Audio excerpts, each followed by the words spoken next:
వెంటనే ఆయన నాయీనను ఒక ఊరికి వెళ్ళుచుండగా ఆయన శిష్యులను బహుజన సమూహమును ఆయనతో కూడా వెళ్ళుచుండిరి. ఆయన ఆ ఊరి గమని యొద్దకు వచ్చినప్పుడు చనిపోయిన ఒకడు వెలుపలికి మోసుకుని పోబడుచుండెను. అతని తల్లికి అతడొక్కడే కుమారుడు, ఆమె విధవరాలు. ఆ ఊరి జనులు అనేకులు ఆమెతో కూడా ఉండిరి. ప్రభువు ఆమెను చూచి ఆమె యందు కనికరపడి ఏడవవద్దని ఆమెతో చెప్పి దగ్గరకు వచ్చి పాడెన ముట్టగా మోయిచున్నవారు నిలిచిరి.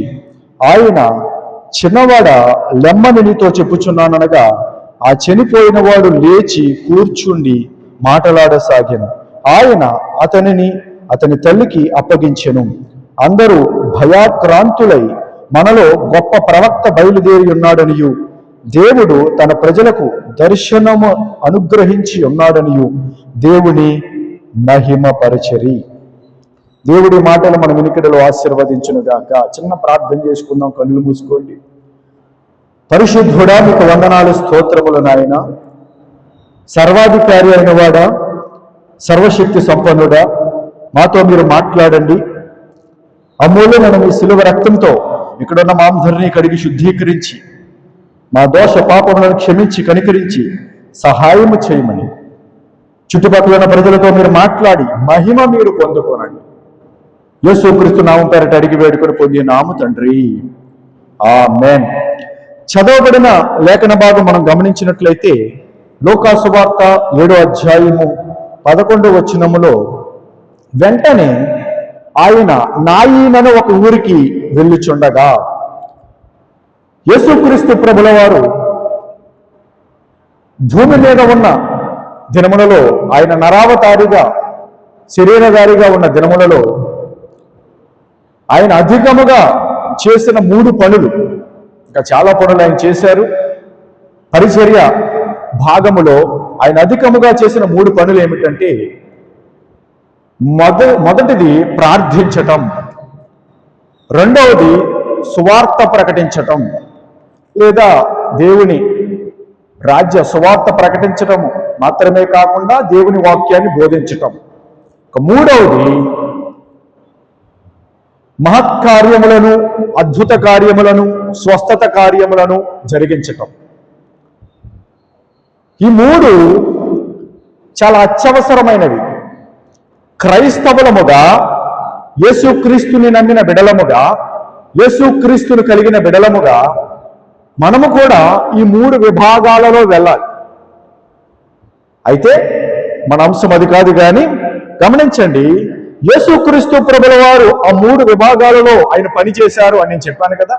అధికముగా ఆయన ప్రార్థించారు, అధికముగా దేవుని సువార్త ప్రకటించారు లేదా దేవుని వాక్యాన్ని బోధించారు.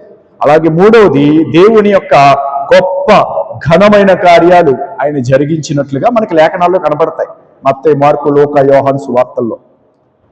అయితే ఇప్పుడు మనం చదువుకున్న లేఖన భాగంలో మనం గమనిస్తే ఇక్కడ ఒక అద్భుతమైన కార్యం మనకు కనబడుతూ ఉన్నది. అది మామూలు అద్భుతమైన కార్యం కాదు, అత్యద్భుతమైన కార్యం. ఏదో తలనొప్పి వచ్చిందండి తగ్గించండి, లేకపోతే కాలు నొప్పి వచ్చిందండి తగ్గించండి, అది కాదు.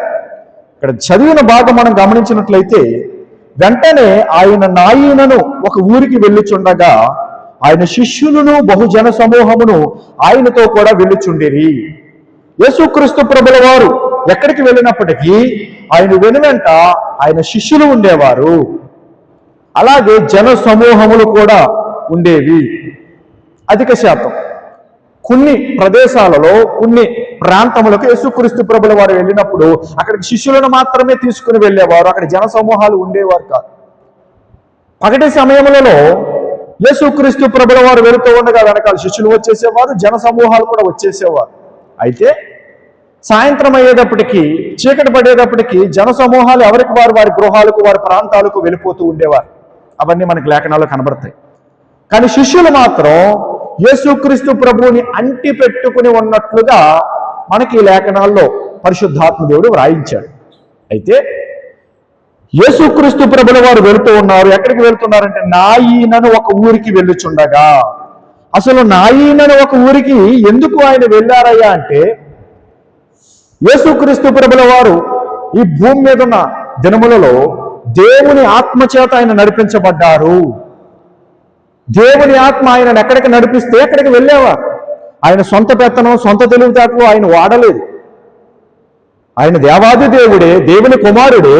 అయితే ఆయన భూమి మీదకి దిగి వచ్చినప్పుడు తనను తాను దేవుని ఆత్మకు అప్పగించుకున్నవాడిగా, తనను తాను తండ్రికి అప్పగించుకున్నవాడిగా మనకి కనబడతాడు. మత్తయి సువార్తలోను, మార్కు సువార్తలోను, లూకా సువార్తలోను, యోహాను సువార్తలోను, ఈ 4 సువార్తలు యేసుక్రీస్తు ప్రభుల వారి జీవితమును గురించిన విషయాలు ఉంటాయి. అయితే ఇక్కడ నాయీనను ఒక ఊరికి వెళ్ళుచుండగా, ఎందుకు నాయీనను ఒక ఊరికి వెళ్ళాడంటే దేవుని ఆత్మ అటు దిశగా నడిపించారు. అక్కడ ఏమిటయ్యా సన్నివేశం అంటే, ఒక స్త్రీ ఉన్నది, ఆ స్త్రీకి ఒక కుమారుడు ఉన్నాడు. ఆ స్త్రీ విధవరాలు, భర్త లేడు. ఒకగానొక కొడుకు, భర్త లేడు ఆమెకి. అయితే ఆమెకు ఒకగానొక కొడుకు, భర్త లేడు, ఇప్పుడు కొడుకు కూడా చనిపోయాడు. ఆమె దుఃఖిస్తూ ఉన్నది, వేదన చెందుతూ ఉన్నది, ఏడుస్తూ ఉన్నది. ఇప్పుడు అక్కడికి ఆ సమయానికి కరెక్ట్గా యేసుక్రీస్తు ప్రభుల వారు వెళ్ళవలసిన గడి అది, వెళ్ళవలసిన సమయం అది. ఎందుకంటే మనం చదివిన లేఖన భాగం మనం గమనిస్తే అక్కడ ఆ యొక్క వ్యక్తి, ఆ యొక్క కుమారుడు, ఆ యొక్క స్త్రీ యొక్క కుమారుడు యొక్క డెడ్ బాడీ, ఆ శవాన్ని ఆ పాడి మీద పెట్టుకుని వారు తీసుకుని వెళ్ళిపోతున్నారు పాతి పెట్టేయడానికి. ఇంకా వెళ్ళిపోయిన తర్వాత, పాతి పెట్టేసిన తర్వాత ఇంకా అంతా అయిపోయినట్టే.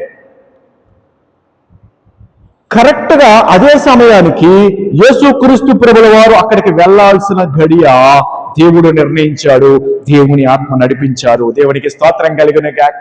గుర్తుపెట్టుకోండి, యేసుక్రీస్తు ప్రభుల వారి దగ్గర ఒక అద్భుతమైన విషయం ఏమిటంటే, యేసుక్రీస్తు ప్రభుల వారు కుమారుడు, పరలోకంలో సింహాసనం మీద ఆసీనుడై ఉన్న వారు తండ్రి, భూమి మీదకి దిగి వచ్చిన కుమారుడు, దేవుని యొద్ద నుంచి అనగా తండ్రి యొద్ద నుంచి దిగి వచ్చిన పరిశుద్ధాత్మ దేవునితో నింపబడిన యేసుక్రీస్తు ప్రభుల వారు, అనగా తండ్రి, కుమారుడు, కుమారుడిలో నింపబడిన పరిశుద్ధాత్మ దేవుడు కలిసి పని చేస్తారు. ఏ పని చేసినా. అర్థమవుతుందా? అంటే ముగ్గురు దేవుళ్ళు అంటే ముగ్గురు దేవుళ్ళు కాదు, ఒక్క దేవుడే తనను తాను ముగ్గురుగా ప్రత్యక్షపరుచుకున్నాడు. ఒక్క దేవుడే ముగ్గురుగా తనను తాను ప్రత్యక్షపరుచుకున్నాడు. తండ్రిగా, కుమారుడిగా, పరిశుద్ధాత్మ దేవునిగా. దానిని త్రిత్వ సిద్ధాంతం అని మనం పిలుస్తాం. త్రిత్వం అనే మాట బైబిల్లో లేదు, కానీ ఆయన త్రియేక దేవుడు. ముగ్గురుగా తనను తాను బయలుపరుచుకున్నాడు. అర్థమవుతుందో? అది మళ్ళీ ఒక అంశం ఎప్పుడైనా వీలైతే చూద్దాం. అయితే తండ్రి చిత్తాన్ని బట్టి కుమారుణ్ణి పరిశుద్ధాత్మ దేవుడు నడిపిస్తూ ఉన్నాడు. కుమారుడు అక్కడికి వెళ్లాల్సిన గడియ వచ్చింది. దేవాది దేవుడు భూమి మీద ఏ కార్యము చేయాలన్నా కూడా కుమారుని ద్వారా జరిగించటానికి ఇష్టపడుతున్నాడు. అందుకే యోహాను సువార్తలో ఏమి వ్రాసి ఉంటుందంటే, యోహాను సువార్త 1వ అధ్యాయములో ఆయన లేకుండా ఏదియు కలగలేదు. చూడండి, యోహాను సువార్త 1వ అధ్యాయము 1 నుంచి, ఆది యందు వాక్యము ఉండెను, వాక్యము దేవుని యొద్ద ఉండెను, వాక్యము దేవుడై ఉండెను, ఆయన ఆది యందు దేవుని యొద్ద ఉండెను, సమస్తమును ఆయన మూలముగా కలిగెను, కలిగి ఉన్నదేదియు ఆయన లేకుండా కలుగలేదు. కుమారుని ద్వారా సమస్తము చేయాలి అని దేవుని చిత్తము, దేవుని ప్రణాళిక అయ్యున్నది.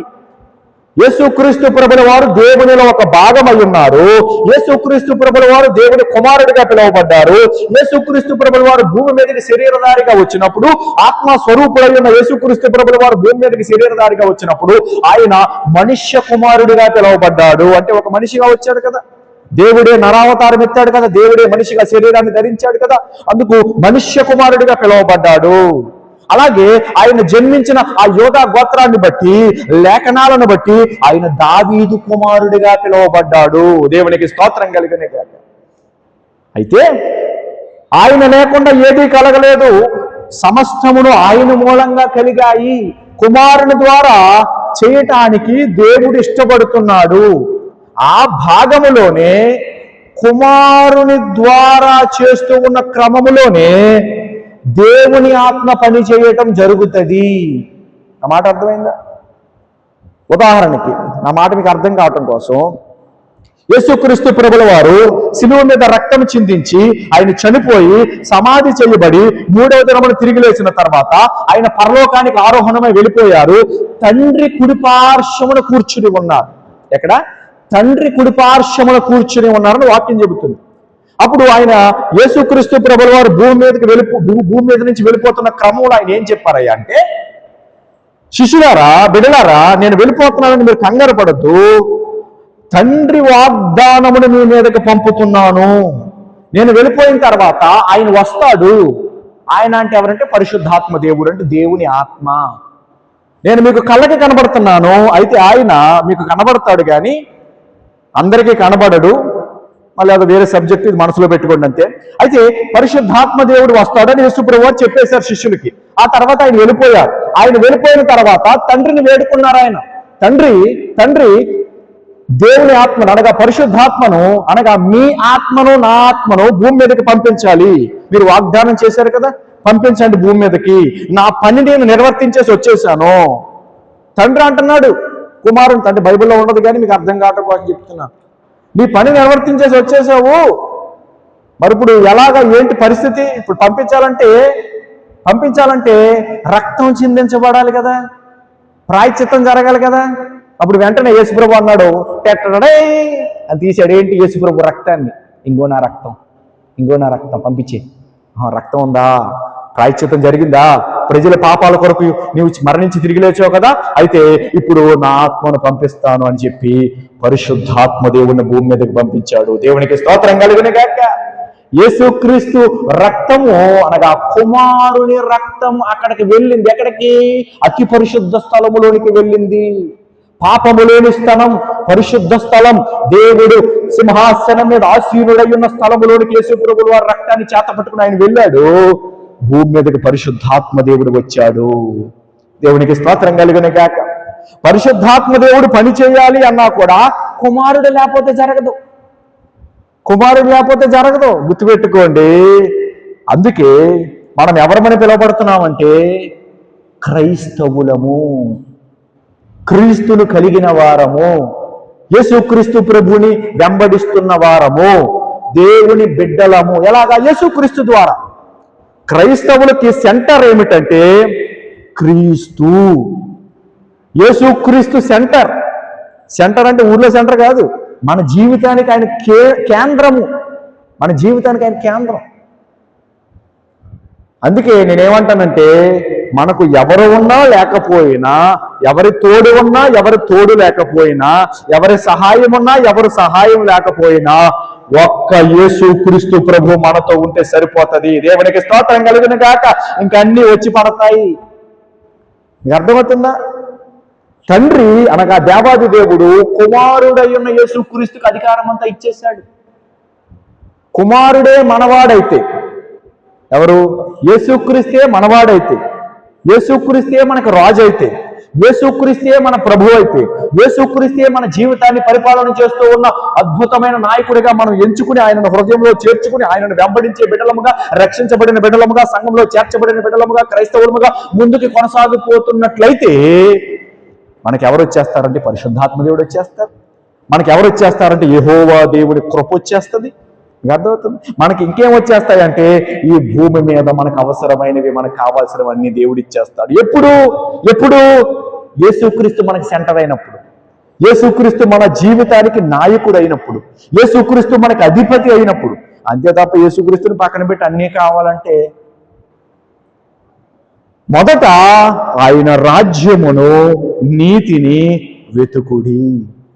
ఏమిటి ఆయన రాజ్యము, ఏమిటి ఆ నీతి అంటే చాలా విషయంగా టూకీగా చెప్పేస్తాను.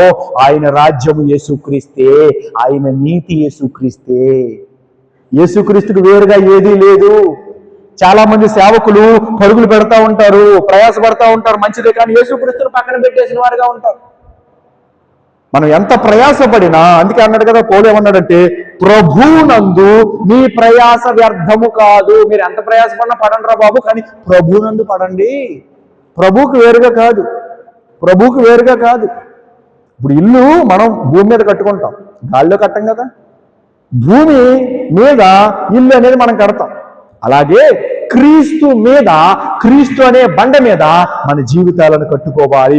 క్రీస్తును కలిగిన వారముగా, క్రీస్తు ఉపదేశములు పొందుకున్న వారముగా, క్రీస్తు స్వరాన్ని వినేవారముగా, క్రీస్తును కలిగిన వారముగా మన జీవితంలో క్రీస్తుని ప్రతిబింబింపజేసే వారముగా మనం ముందుకు సాగిపోవాలి. దేవునికి స్తోత్రం కలుగును గాక. మీకు అర్థమవుతుందా? క్రైస్తవులు అంటే అదే అర్థం. క్రైస్తవుడు అంటే క్రీస్తును కలిగిన వారు. అయితే పరిశుద్ధాత్మ దేవుడు పని చేయాలయ్యా అంటే ఎలా పని చేస్తాడు అంటే కుమారుని ద్వారానే. కుమారుని పక్కన పెట్టేసి నాకు పరిశుద్ధాత్మ కావాలంటే కుదరదు. యేసుక్రీస్తుని పక్కన పెట్టేసి నాకు దేవుడు కావాలంటే కుదరదు. యేసుక్రీస్తే మనకి కేంద్రమై ఉండాలి. యేసుక్రీస్తే మనకి సర్వస్వం అయి ఉండాలి. యేసుక్రీస్తే మనకి సమస్తము అయి ఉండాలి. అయితే ఇక్కడ యేసుక్రీస్తు ప్రభుల వారు తండ్రి ఆదేశం మేరకు, పరిశుద్ధాత్మ దేవుని నడిపింపు మేరకు ఆయన ఏం చేశారంటే నాయీనను ఒక ఊరికి వెళ్ళారు. నాయీనను ఒక ఊరికి వెళ్ళినప్పుడు ఆయన శిష్యులు వెనకాల వస్తున్నారు. బహుజన సమూహం ఉంటే చాలా మంది ప్రజలు వెనకాల వస్తున్నారు. ఆయనతో కూడా వెళ్ళుచుండిరి. ఆయన ఊరి గవిని యొద్దకు వచ్చినప్పుడు చనిపోయిన ఒకడు వెలుపలికి మోసుకుని పోబడుచుండెను. అతని తల్లికి అతడొక్కడే కుమారుడు, ఆమె విధవరాలు.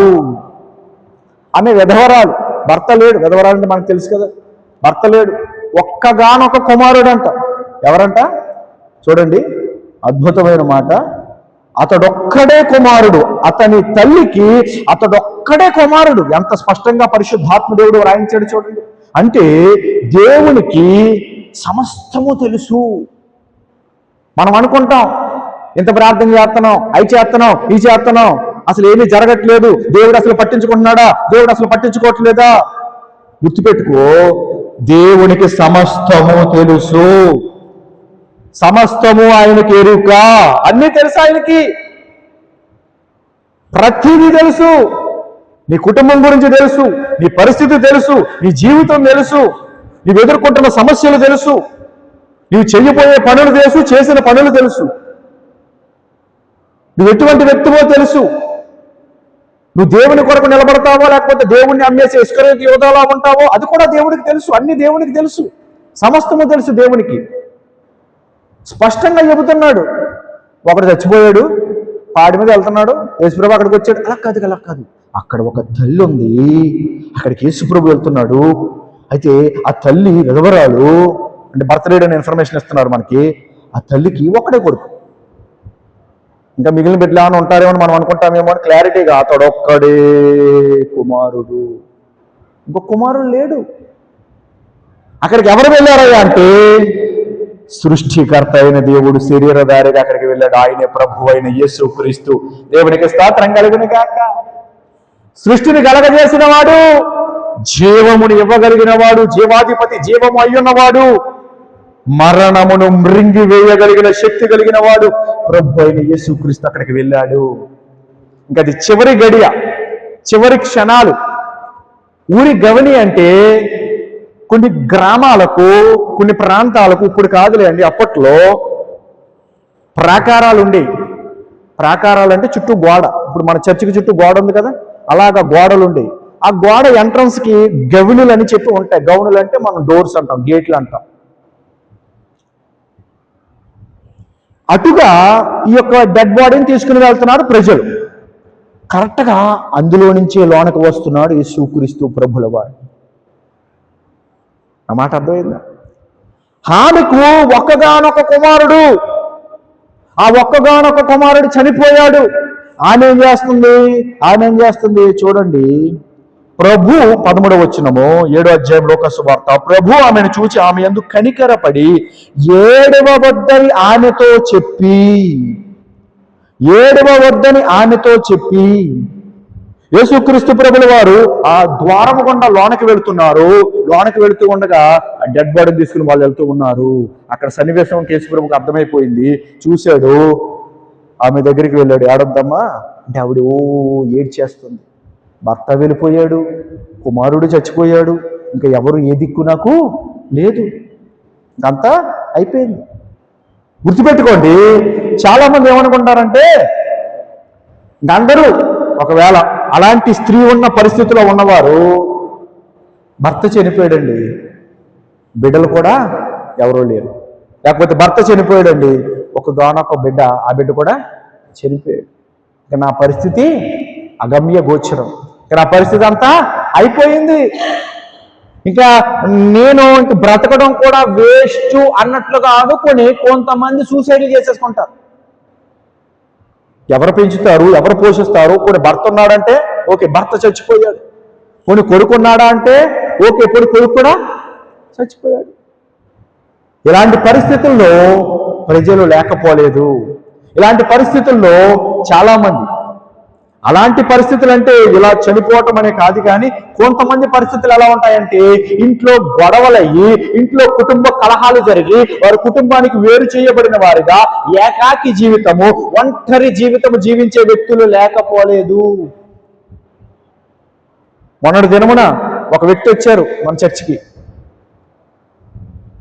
ఆయన పాపం ఒక్కడే రూమ్లో ఉంటున్నాడంట. వాళ్ళ మదర్ వాళ్ళ ఫాదర్ కూడా చనిపోయారంట. వాళ్ళ సిస్టర్ వాళ్ళకి అతనికి సంథింగ్ ఏదో క్లాష్ వచ్చింది. పాపం ఇతను చూస్తే చాలా డీసెంట్గా ఒబ్బడిగా బాగానే కనబడుతున్నాడు, ఒక మంచి క్రైస్తవునిగా పాటలు పాడుతున్నాడు, దేవుణ్ణి ఆరాధించే బిడ్డగా ఉన్నాడు, వాక్యం చదువుతున్న బిడ్డగా ఉన్నాడు, మంచిగా ప్రవర్తన కలిగిన వాడిగా కనపడ్డాడు. కానీ ఎలా ఉంటున్నాడు? ఒంటరిగా ఉంటున్నాడు. మీకు అర్థమవుతుందా? మనకు తెలీదు. మనం ఏమనుకుంటాం? మన కుటుంబం ఉంది కదా అనుకుంటాం. మనం వలే అందరూ ఉన్నారని కాదు. నా మాట అర్థమైందా? ఇప్పుడు నూతిలో ఉన్న కప్ప అంట అదే ప్రపంచం అనుకుంటుందంట. నూతిలో ఉన్న కప్ప ప్రపంచం ఇదేనేమో అనుకుంటుందంట. ఎప్పుడైతే నూతి బయటకు వచ్చిందో లోకం కనబడుతుంది. మనం చాలాసార్లు మనం సంతోషంగా ఉన్నాం కదా అనుకుంటాం. మరి బయట ప్రజలు చాలా దుఃఖించేవారు లేకపోలేదు, బాధపడేవారు లేకపోలేదు, ఇబ్బంది పడేవారు లేకపోలేదు. గాయపరచబడిన వారు హృదయం గాయమైపోయి అందరూ చనిపోయారండి. ఇంక నేను ఒక్కడినే, లేకపోతే నేను ఒక్కదాన్నే, నా పరిస్థితి ఏంటి, నా జీవితం ఏంటి? అయితే నేను చెప్పే విషయం ఏమిటంటే, మనకు ఆల్రెడీ తెలిసిన విషయమే, ఏ దిక్కు లేనోడికి దేవుడే దిక్కు అంటారు. అయితే నేను ప్రకటిస్తున్న విషయం ఏమిటంటే, ఏ దిక్కు లేనోడికి దేవుడే దిక్కు. అయితే ఆ దేవుడు ప్రభువు అయిన యేసు క్రీస్తు అయి ఉంటే నీ జీవితము సస్యశ్యామలంగా ఉంటది, సమృద్ధిగా ఉంటది, జీవము కలిగినదిగా ఉంటది. దేవునికి స్తోత్రం చెప్దాం. హల్లెలూయా. ఏ దిక్కు లేనోడికి దేవుడే దిక్కు అని ఒకవేళ నీవు అనుకుంటున్నావేమో, ఈ మాటలు వింటున్నావు బిడ్డా, ఆ దేవుడు యేసు క్రీస్తుగా ఉంటే నీ జీవితం అద్భుతంగా ఉంటది. ఆనాడు ఆ తల్లి ఏడుస్తూ ఉన్నది, ఆ విధవరాలు బాధపడుతూ ఉన్నది, దుఃఖిస్తూ ఉన్నది. అక్కడికి వచ్చిన యేసుక్రీస్తు ప్రభు ఆమెను చూచి ఆమె ఎందుకు కనికరపడి, యేసుక్రీస్తు ప్రభుల వారు కనికరపడే దేవుడు, కనికరపడే దేవుడు. నీవు యేసుక్రీస్తు సన్నిధిలోనికి వచ్చి ఆయన పాదాలు పట్టుకుని ఒక ఏడుస్తున్న బిడ్డగా, కన్నీరు కారుస్తున్న బిడ్డగా నీ పరిస్థితులను యేసుక్రీస్తు ప్రభుకి ప్రార్థన రూపంలో తెలియజేసుకునే బిడ్డగా నీ ఉన్నట్లయితే నీ కన్నీటిని చూచి నీ కన్నీరు తుడిచే దేవుడు ఆయన. దేవునికి స్తోత్రం కలిగిన కాక.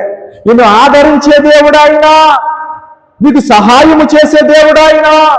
నేను ప్రకటిస్తున్న యేసుక్రీస్తు ప్రభుల వారు ఆదరించి సహాయము చేస్తాడు. ఊరికే కన్నీళ్లు తుడిచేసి తుడిచాను కదా వెళ్ళరా అనే దేవుడు కాదు ఆయన. లేకపోతే ఏదో రెండు మాటలు చెప్పేసి సార్లే ఇంకెళ్ళరా ఓదార్చాను కదా అని అనే దేవుడు కాదు. మానవులుగా మనము ఎవరినైనా ఆదరించడానికి వెళ్ళినప్పుడు, ఓదార్చడానికి వెళ్ళినప్పుడు మనం వెళ్తాము, ఆదరిస్తాము, ఓదారుస్తాము, కొన్ని మంచి మాటలు చెబుతాము, లేకపోతే బైబిల్ వాక్యాలు చెబుతాము, వచ్చేస్తాం. కానీ యేసుక్రీస్తు ప్రభు దగ్గరికి మన హృదయపూర్వకంగా వచ్చినప్పుడు యేసుక్రీస్తు సన్నిధిలో మనకి ఏం దొరుకుతుందంటే ఆనందము, సంతోషము దొరుకుతుంది. అలాగే ఆయన సహాయం మనకు దొరుకుతుంది. ఆయన సహాయం మనకు దొరుకుతుందండి. ఆయన సహాయం చేస్తాడు. అందుకే కదా ఒక మాట మీకు చూపిస్తాను. 113వ కీర్తన 113వ కీర్తన 8వ వచనం, 113వ కీర్తన 8వ వచనం, ఆయన నేల నుండి దరిద్రులను లేవనెత్తువాడు, పెంట కుప్ప మీద నుండి బీదలను పైకెత్తువాడు, ఆయన సంతులేని దానిని ఇల్లాలుగాను కుమారుల సంతోషము గల తల్లిగాను చేయును. యెహోవాను స్తుతించుడి. చప్పట్లు కూడా దేవుని మహిమపరుద్దాం. దేవునికి స్తోత్రం కలుగును గాక. నేల నుండి దరిద్రులను లేవనెత్తుతాడు ఆయన. ఈ లోకంలో ఉన్న ప్రజలు దరిద్రులను పట్టించుకోరు. ఈ లోకంలో ఉన్న ప్రజలు దరిద్రులను లెక్క చేయరు. దరిద్రులు అంటే ఏమీ లేని వారిని దరిద్రులు అంటారు. దరిద్రులు అంటే కదా బూతు మాట కాదు, కానీ కొంతమంది క్యాజువల్గా తిట్టడానికి ఆ పదాలు వాడతారు. అది కరెక్ట్ కాదు. అయితే దరిద్రులు అంటే ఏమీ లేనివారు దరిద్రులు, బేదలు, నిరుపేదలు, ఎవరు వారిని పట్టించుకోరు, ఎవరు వారిని లెక్క చేయరు. అయితే యేసుక్రీస్తు ప్రభు దగ్గరికి వస్తే ఆయన ఏం చేస్తాడంటే దరిద్రులను లేవనెత్తుతాడు ఆయన. దేవునికి మహిమ కలుగును గాక. దరిద్రులను లేవనెత్తుతాడు. ఇంకేం చేస్తాడంట? పెంట కుప్ప మీద నుండి బీదలను పైకెత్తుతాడు. పెంట కుప్ప మీద నుండి బీదలను పైకెత్తుతాడు. ఆ మాట అర్థం చేసుకోండి. పెంట కుప్ప మీద నుండి బీదలు మనకి ఎక్కడెక్కడ కనబడతారు? రోడ్ల పక్కన కనబడతారు, లేకపోతే దేవాలయాలుగా పిలువబడుతున్న చోట్ల కనబడతారు, లేకపోతే చర్చిల బయట కనబడతారు, భిక్షమెత్తుకుంటూ అక్కడక్కడ మనకి కనబడతారు. కొంతమంది కాళ్ళు చేతులు లేనివారు,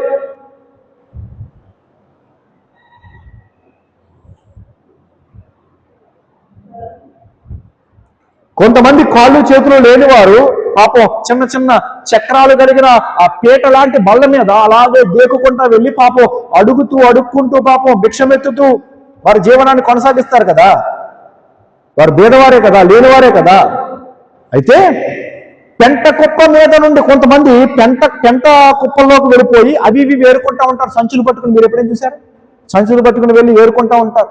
ప్లాస్టిక్ సామాన్లని, లేకపోతే ఇనుము ఏమైనా దొరుకుతుందేమోనని అలాగా వేరుకుంటూ ఉంటారు.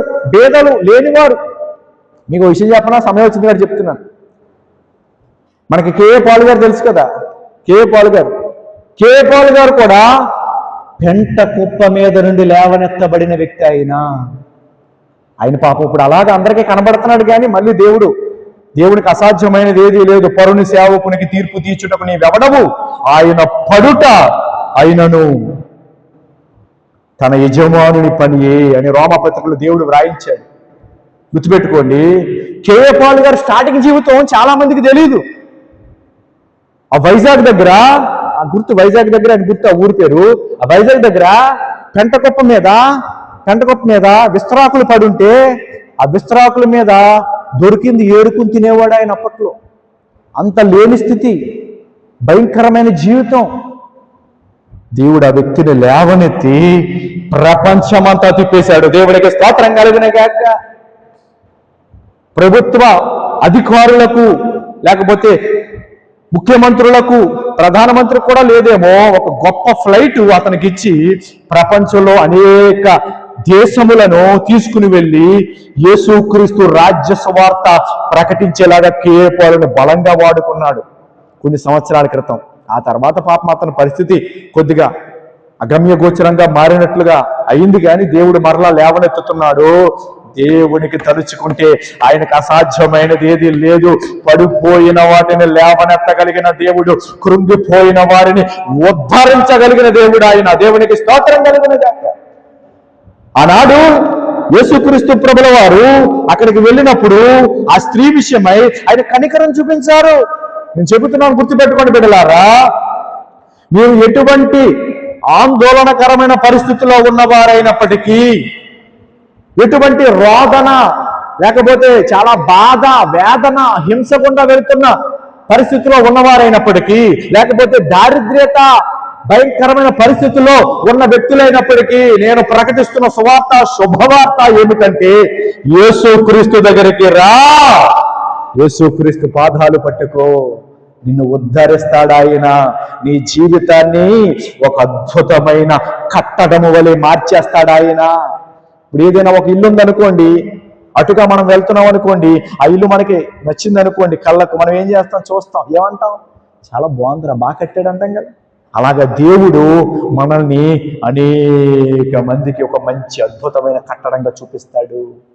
చాలా బాగుంది అతని జీవితం, ఆమె జీవితం చాలా బాగుంది. అంతకుముందు దరిద్రంగా ఉండేది, అంతకుముందు చండాలంగా ఉండేది, అంతకుముందు వరస్ట్గా ఉండేది, అంతకుముందు వాళ్ళ చేత వీళ్ళ చేత తిట్లు తినేవాడు, లేకపోతే అంత చేత వాళ్ళ చేత వీళ్ళ చేత దుమ్మెత్తి పోయించుకునేవాడు. పరిస్థితి ఏం బాగుండేది కాదు.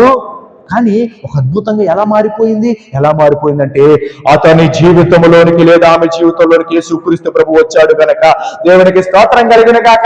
యేసుక్రీస్తు ప్రభుల వారు వస్తే పరిస్థితులు మారిపోతాయి, పరిస్థితులు తారుమారైపోతాయి. మనకు తెలుసు కదా సామెత, ఓడలు బళ్ళు అవుతాయి, బళ్ళు ఓడలు అవుతాయని. అయితే నేను ప్రకటిస్తున్న మాట ఏమిటంటే యేసుక్రీస్తు దగ్గరికి వస్తే బళ్ళు ఓడలు అవుతాయి. నువ్వు అలాగే ముందుకు కొనసాగితే ఓడలుగానే ఉంటాయి, మళ్ళీ వెనక్కి వెళ్ళిపోతే ఓడలు బళ్ళైపోతాయి. దేవునికి స్తోత్రం కలిగిన గాక.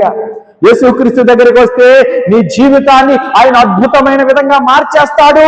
నీరు కట్టిన తోట వలెను, ఎప్పుడు ఉబుకుచుండు నీటి ఊట వలెను మార్చేస్తాడు. ఆయన ఒక ఉద్యానవనం వలె మార్చేస్తాడు. ఉద్యానవనం అంటే ఒక అద్భుతమైన ఒక పార్క్. మనకు అర్థం కావడం కోసం చెప్తున్నాను. ఒక అద్భుతమైన వనం అది. పువ్వులు, మొక్కలు, అద్భుతమైన వృక్షములు, అద్భుతమైన చెట్లు కలిగిన ఒక పార్క్ దగ్గరికి మనం వెళ్ళినప్పుడు ఎంత సంతోషిస్తాం. ఆ చల్లని గాలి ఎంత సంతోషిస్తాం మనం. ఆ పరిస్థితి, ఆ అందాలు చూసినప్పుడు మనం ఎంత ఉల్లసిస్తాం. మళ్ళీ అక్కడికి వెళ్ళాలి అని హృదయం అక్కడికి పీకుతూ ఉంటుంది, లాగుతూ ఉంటుంది, వెళ్ళాలనిపిస్తూ ఉంటుంది. మనకు కూడా తెలిసిన వాళ్ళకి చెప్తాం, అక్కడ చాలా బాగుంది, కాసేపు ప్రశాంతంగా ఉంటుంది, మనం అక్కడికి వెళదాము. అర్థమవుతుందా? అలాగా మన జీవితాన్ని కూడా అనేక మంది ముందు ఒక అద్భుతమైన ఉద్యానవనంగా మార్చేస్తాడు. ఆనాడు ఆ స్త్రీ చాలా భయంకరమైన పరిస్థితిలో ఉంది. సమయం లేదు, త్వరగా నేను ముగించేస్తాను. కనీసం ఒక 2-3 గంటలని చెప్పుకోవచ్చు, మనకున్న సమయం చాలా తక్కువ కనుక. గమనించండి బిడ్డలారా, ఆనాడు యేసుక్రీస్తు ప్రభుల వారు ఆ నాయీనను ఊరికి వచ్చిన తర్వాత అక్కడ ఉన్న స్త్రీ ఏడుస్తూ ఉంది, వేదన చెందుతూ ఉంది, బాధపడుతూ ఉంది, దుఃఖిస్తూ ఉంది. హృదయం అంతా ఇక బద్దలైపోయిన పరిస్థితి.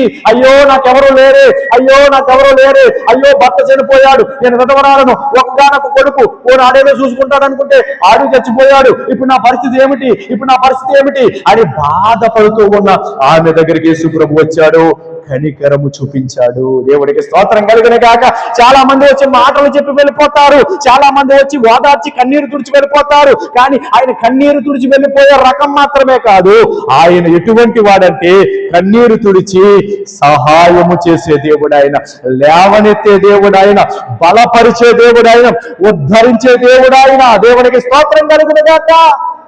గమనించండి, ఆనాడు ఆమె దగ్గరికి వచ్చి ఆయన మాటలు చెప్పిన తర్వాత చూడండి, ప్రభు ఆమెను చూచి ఆమె ఎందుకు కనికరపడి ఏడవవద్దని ఆమెతో చెప్పి దగ్గరకు వచ్చి పాడెను ముట్టగా ఏం చేశాడంట?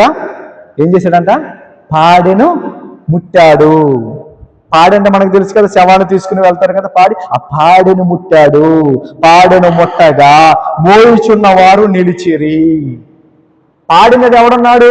ఆ కుమారుడి డెడ్ బాడీ ఉంది. ఇప్పుడు విషయం చెప్పమంటారా మీకు? ఆ కుమారుడు బ్రతకడానికి దేవుని కుమారుడు భూమి మీదకి వచ్చాడు. మీకు అర్థమైందా? కుమారుడు బ్రతకడానికి దేవుని కుమారుడు భూమి మీదకి వచ్చాడు. అలాగే ఆ గ్రామములోనికి వచ్చాడు, ఆ పరిస్థితిలోనికి వచ్చాడు, ఆ పాడె దగ్గరికి వచ్చాడు. ఆ పాడె దగ్గరికి వచ్చి వెళ్ళిపోతున్న ఆ యొక్క డెడ్ బాడీ, ఆ పాడెను ఆయన ముట్టాడు. యేసుక్రీస్తు ప్రభుల వారి స్పర్శ ఆ పాడెకి తగిలింది. మన జీవితంలో యేసుక్రీస్తు ప్రభుల వారి స్పర్శ తగలాలి. యేసుక్రీస్తు ప్రభుల వారు ఏదో కథల దేవుడు కాదు. ఆ మాట అర్థమైందా? ఏదో ఇవి కథలు కాదు, ఇవి కట్టు కథలు కాదు. నేను చెప్పేవి నిత్య జీవముతో కూడిన మాటలు. అర్థమవుతుందా మీకు? జీవముతో కూడిన మాటలు ఇవేవి కథలు కావు, కట్టు కథలు, పిట్ట కథలు కాదు. ఈ భూమి మీద ఏ మనిషికైనా కట్టు కథలో పిట్ట కథలో ఉంటాయేమో, లేకపోతే ఎవరికైనా ఉంటాయేమో, అది గొప్పవారుగా పిలువబడుతున్న వారికి ఎవరికైనా ఉంటాయేమో, కానీ నేను ప్రకటిస్తున్న యేసుక్రీస్తు ప్రభుల వారు నిజమైన దేవుడు. ఆయన సువార్త నిజమైన సువార్త, ఆయన వాక్యము నిజమైన వాక్యము, ఆయనను గురించిన మాటలు నిత్య జీవమిచ్చే నిజమైన మాటలు, సత్యమైన మాటలు. దేవునికి స్తోత్రం కలుగును గాక.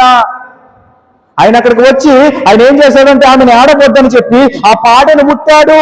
ఆ స్పర్శ ఆ పాడికి తగిలింది.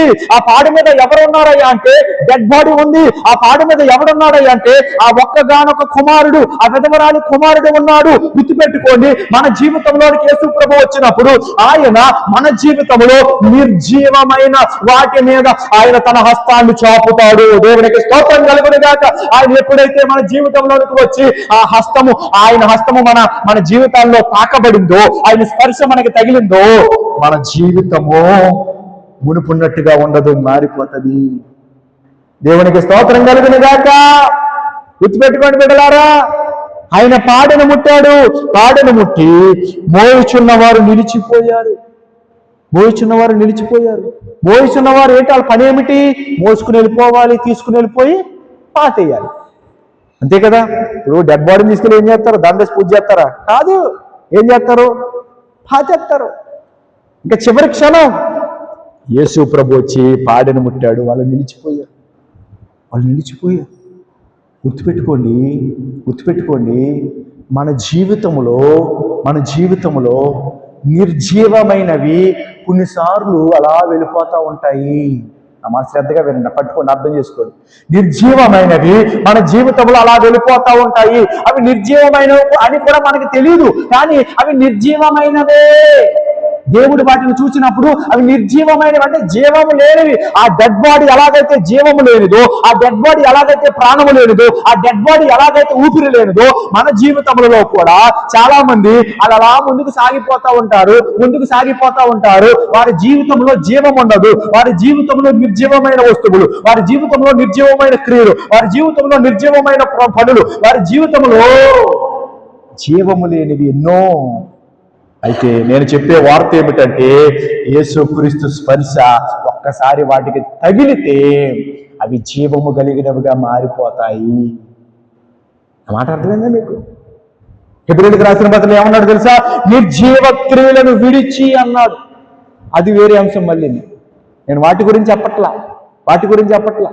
చాలా మంది క్రైస్తవులు భక్తి చేస్తారు కానీ జీవము లేని వారిగా ఉంటారు. ఉదాహరణకి బాగా నీరసంగా ఉన్న ఒక వ్యక్తి ఇక్కడికి వచ్చాడు అనుకోండి. యాక్టివ్గా ఉంటాడా? డల్గా ఉంటాడా? డల్గా ఉంటాడు. నీరసంగా ఉంటాడు. బలంగా ఉంటాడు కదా. చాలా నీరసంగా ఉంటాడు. ఏదో కృంగిపోయినట్టు, లేకపోతే ఏదో బాధపడుతున్నట్టు, ఏదో శక్తి లేనట్టు నీరసంగా ఉంటాడు.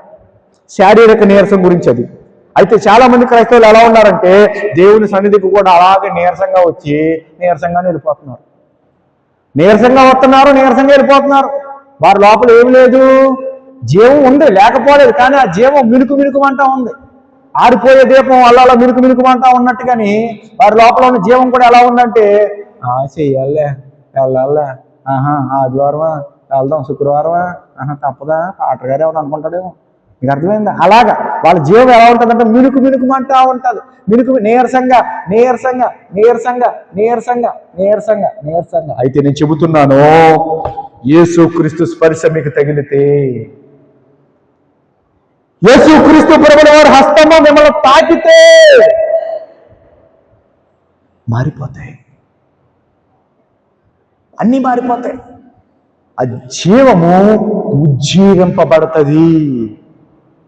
అర్థమవుతుందా మీకు? ఉదాహరణకి ఆరిపోతున్న దీపంలో కొద్దిగా ఆయిల్ పోస్తే మంచిగా వెలుగుతుంది కదా, ఒత్తిని సరి చేస్తే మంచిగా వెలుగుతుంది కదా. అలాగే యేసు ప్రభువు వారి హస్తము తాకినప్పుడు ఆ జీవము మరింతగా ఉజ్జీవింపబడుతుంది. దేవునికి స్తోత్రం కలుగును గాక. హల్లెలూయా. గమనించండి బిడ్డలారా, అక్కడ యేసుక్రీస్తు ప్రభువు వారు ఏం చేశారంటే పాడిన ముట్టగా మోయిచున్నవారు నిలిచిరి. ఆయన చిన్నవాడా లెమ్మని నీతో చెప్పుచున్నాననగా ఆ చనిపోయిన వాడు లేచి కూర్చుండి మాటలాడసాగెను. చిన్నవాడా లేదు చాలే పడుకుంది అన్నట్టు, ఏదో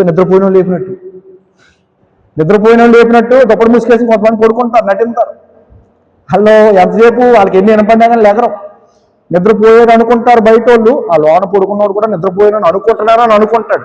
బయట వాళ్ళకి కూడా తెలుసు కొంతమందికి అది నిద్రపోలేదని. దేవునికి స్తోత్రం కలుగును గాక. అయితే విషయం ఏమిటంటే నిద్రపోయిన వాళ్ళు లేపినట్టు చాలే పడుకుని చాలారు వాళ్ళు అన్నట్టుగాని చిన్నవాడా లెమ్మని నీతో చెప్పుచున్నాననగా ఆ చనిపోయిన వాడు లేచి కూర్చుండి మాటలాడసాగాను. దేవునికి మహిమ కలుగును గాక. యేసుక్రీస్తు ప్రభుల వారు మరణాన్ని తీసివేసి జీవము ఇవ్వగలిగిన దేవుడు ఆయన. చావును దూరము చేసి జీవమును ప్రత్యక్షపరచగలిగిన దేవుడు ఆయన. అసలు యేసుక్రీస్తు ప్రభువే చనిపోయి తిరిగి లేచిన దేవుడు ఆయన, సజీవుడైన దేవుడు ఆయన. దేవునికి స్తోత్రం కలుగును గాక. నేను ప్రకటిస్తున్న మాటలు ఆయన కూడా వింటున్నాడు. అర్థమవుతుందా? నేను ప్రకటిస్తున్నానంటే నేను కాదు, ఆయనే ప్రకటింపజేస్తున్నాడు. మన మధ్యలో ఆయన ఉన్నాడు, ఆయన వింటున్నాడు. మీకు అర్థమవుతుందా? ఆయన సజీవుడైన ఆయన ఏం చేశాడంటే నిర్జీవమైన వ్యక్తిని సజీవుడిగా చేసేశాడు. యేసుక్రీస్తు ప్రభు దగ్గరికి వస్తే మన జీవితంలో నిర్జీవమైన వాటిని జీవము కలిగినమైన వాటిగా మార్చేస్తాడు ఆయన. మన బ్రతుకును. అలాగే కొంతమంది అనారోగ్యంగా ఉంటారు, ఆరోగ్యం ఉండదు, ఎప్పుడు అనారోగ్యమే, ఎప్పుడు నీరసమే. బాగా తింటారు అయినా అనారోగ్యంగానే ఉంటారు. అలాంటి అనారోగ్యాలు కూడా యేసుక్రీస్తు తీసివేసి తన జీవము కలిగిన ఆరోగ్యమును ఇస్తాడు ఆయన. దేవునికి స్తోత్రం కలిగిన అర్థమవుతుంది. కొంతమందికి గర్భఫలములు ఉండవు, కొంతమందికి. అందుకే మనం ఇందాక చదువుకున్న ఆ 113వ కీర్తనలోని ఆయన సంతులేని దానిని ఎల్లాలు గాని కుమారుల సంతోషము గల తల్లి గాను. ఏంటట? సంతులేని దానిని కుమారుల సంతోషము గల తల్లిగా చేసేస్తాడంట ఆయన. అంటే మృతమైపోయిన గర్భమును ఆయన జీవమునిచ్చి గర్భఫలముని ఇవ్వగలిగిన దేవుడు ఆయన. దేవునికి స్తోత్రం కలిగిన గాక. ఆయనకు అసాధ్యమైనది ఏది లేదండి. ఈ మాటలు వింటున్న బిడ్డలతో నేను సూటిగా స్పష్టంగా తేటగా చెబుతూ ఉన్న విషయం ఏమిటంటే నీ జీవితంలో నువ్వు ఎటువంటి భయంకరమైన పరిస్థితి గుండా వెళుతూ ఉన్న వ్యక్తివైనా సరే, చనిపోయిన ఆ యొక్క తల్లి యొక్క కుమారుని లేవనెత్తిన ఆ యేసుక్రీస్తు ప్రభుల వారి సన్నిధిలో ఆయన నామములో నేను చెబుతూ ఉన్నాను, యేసుక్రీస్తు వారి సన్నిధిలోనికి వస్తే నీ పరిస్థితులను మారుస్తాడు, నీ జీవితాన్ని మారుస్తాడు, నీ జీవితాన్ని ఒక అద్భుతమైన ఉద్యానవనముగా చేసేస్తాడు ఆయన. కొంతమంది జీవితాలు అడవి జీవితాలు. కొంతమందిని అంటారు కదా, ఎరా అడవి ఏంట్రా నువ్వు, ఎరా అడవిగాడా. అలా అనకూడదులేండి, ఎవరిని మనం తిట్టకూడదు, దూషించకూడదు. కానీ మామూలుగా బయట విషయాలు చెప్తున్నా. అంటే వాడి బ్రతుకు అగమ్య గోచరం. అడవిలోకి వెళ్తే ఎలాగైతే మనకి దారి తెలియదో వాడి బ్రతుకు కూడా అలాగే అగమ్య గోచరం. అర్థం కాదు, ఎటు వెళ్ళాలో తెలియదు, ఏంటో అర్థం కాదు. వాడికి అర్థం కాదు, ఆడుతూ ఉన్న వాళ్ళకి అర్థం కాదు. అయితే వాళ్ళ జీవితాలు ఆయన ఎలా మార్చేస్తాడంటే అడవి లాంటి జీవితాలని ఒక వనము వలె మార్చేస్తాడు, ఉద్యాన వనము వలె మార్చేస్తాడు. దేవునికి స్తోత్రం కలుగును గాక. నేను ప్రకటించే యేసుక్రీస్తు ప్రభుల వారు ఆనాడు ఆ యొక్క స్త్రీ యొక్క కన్నీరు తొలగడం మాత్రమే కాదు, ఆమె ఏదో కనికర పడటం మాత్రమే కాదు, ఆ పాడును ముట్టినవాడు మాత్రమే కాదు, ఆ బిడ్డను లేవనెత్తినవాడు, ఆ బిడ్డ మాటలాడసాగాడంట. అంటే ఆ బిడ్డ అప్పుడు దాకా జీవము లేదు, ప్రాణము లేదు, ఒక్కసారిగా జీవం వచ్చేసింది. యేసుక్రీస్తు మాట్లాడాడు కాబట్టి దేవునికి స్తోత్రం కలుగును గాక. సంఘమునికి వచ్చే బిడ్డలతోనైనా బయటనున్న బిడ్డలతోనైనా నేను చెబుతూ ఉన్న విషయం ఏమిటంటే దేవుని మాటలు మీరు వింటున్నప్పుడు మీ లోపలికి ఏమొచ్చేస్తుందంటే జీవం వచ్చేస్తుంది. ఎప్పుడు ఎప్పుడు ఎప్పుడు అంటే మీ హృదయముతో వింటున్నప్పుడు. కొంతమంది అలా వింటున్నట్టే ఉంటారు కానీ ఏదేదో ఆలోచిస్తూ ఉంటారు. అలాంటి వాళ్ళ గురించి నేను మాట్లాడట్లేదు. హృదయపూర్వకంగా వింటున్నప్పుడు వారి లోపలికి జీవం వచ్చేస్తుంది. ఆనాడు పేతురు గారు వాక్యం చెబుతూ ఉన్నాడు. ఆ కొర్నేలు కుటుంబం బంధువులు అన్నారు. పరిశుద్ధాత్మ దేవుడు దిగి వచ్చేసాడు వారి మీదకి. దేవుడికి స్తోత్రం కలుగున గాక. చూడండి, ముగించేస్తాను. చిన్నవాడా లమ్మని నీతో చెప్పుచున్నాననగా ఆ చనిపోయిన వాడు లేచి కూర్చుండి మాటలాడసాగెను. ఆయన అతని తల్లికి అప్పగించెను. అందరూ భయాక్రాంతులైపోయారు. ఇదేట్రా బాబు, చచ్చిపోయినోడు లేచాడేటి? చచ్చిపోయినోడు లెగుతాడు. యేసుప్రభు దగ్గరికి వస్తే ఎవడైనా లెగుతాడు. దేవుడికి స్తోత్రం కలుగును గాక. యేసుప్రభు దగ్గరికి వస్తే ఎవడైనా లెగుతాడు. ఎలాంటి పరిస్థితి అయినా మార్చేస్తాడు ఆయన. ఒక ఆయన ఈ మధ్య పాట పాడారు కదా, ప్రణీత్ గారు ఎవరో ఒక ఆయన. ఏమైనా చేయగలవు, కథ మొత్తం మార్చగలవు, నీ నామముకే మహిమంతా తెచ్చుకొందువు యేసయ్యా.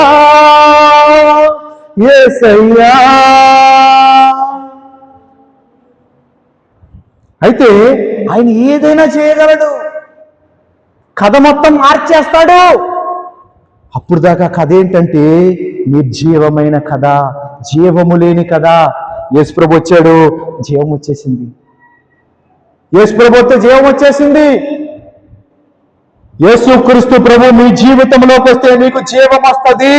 ఎందుకంటే యేసుక్రీస్తు ప్రభుల వారు చెప్పారు, నేనే మార్గము, నేనే సత్యము, నేనే జీవము. నా ద్వారా తప్ప ఎవడను తండ్రి యొద్దకు రాలేడు. ఆయనే జీవం.